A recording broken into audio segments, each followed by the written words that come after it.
I used to think smart people were different, like they had some hidden chip installed at birth that let them decode life better. Meanwhile, I was over here forgetting my zip code and putting cereal in the fridge. I figured smart was just knowing everything.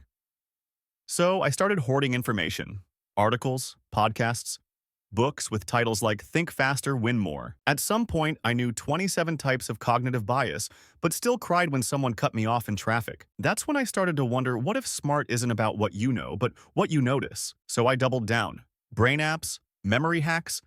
I even tried drinking butter in my coffee because biohacking. I bought a genius planner that promised to unlock my full potential. It gave me anxiety and 4 color-coded breakdowns. I even tried ambient Mozart playlist while sleeping. Woke up thinking I was in 1786, and still not smarter. Eventually, my brain felt like a laptop with 47 tabs open and no idea where the music was coming from. And that's when it hit me. I was doing all this to feel smart because I didn't feel safe looking dumb. I didn't need more input. I needed space between input and reaction. So I tried something radical. I sat with one thought. No music, no hacks, just me and that thought. And the thought was, you're probably not smart enough to figure this out. But instead of believing it, I asked a question. What if that's not true? That was the moment everything shifted. Not because I got smarter, but because I stopped believing every single thing my brain said. Our brains are sneaky. They don't shout. They whisper stuff that feels true. That's how they trick us. These are called automatic thoughts.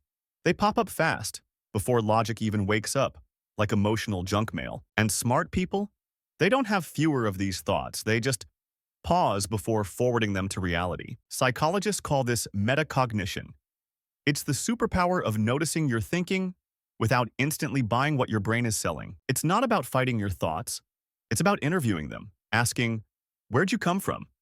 Are you helpful? Can I get a second opinion? Turns out this idea isn't new. Socrates was literally annoying people in Athens by doing this one thing, asking questions. He didn't claim to know much.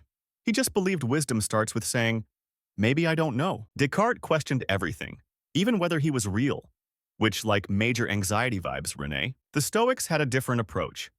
You can't control what pops into your head, but you can control what you do with it. Across centuries, one idea keeps showing up. Don't just think harder. Think about what you're thinking. These days, I don't try to outthink the world. I just try to notice what my brain is saying and decide if I want to believe it. I even started journaling. Not like, Dear Diary, more like, Dear Thought. Who sent you and what do you want? Turns out becoming smart is easy. Not because the answers are simple, but because the questions are. The smartest people I've met don't look smart. They just ask beautiful, curious questions and stay calm enough to listen for the answers. So no, I'm not a genius, but I finally feel wise enough to stop arguing with every dumb thing my brain says.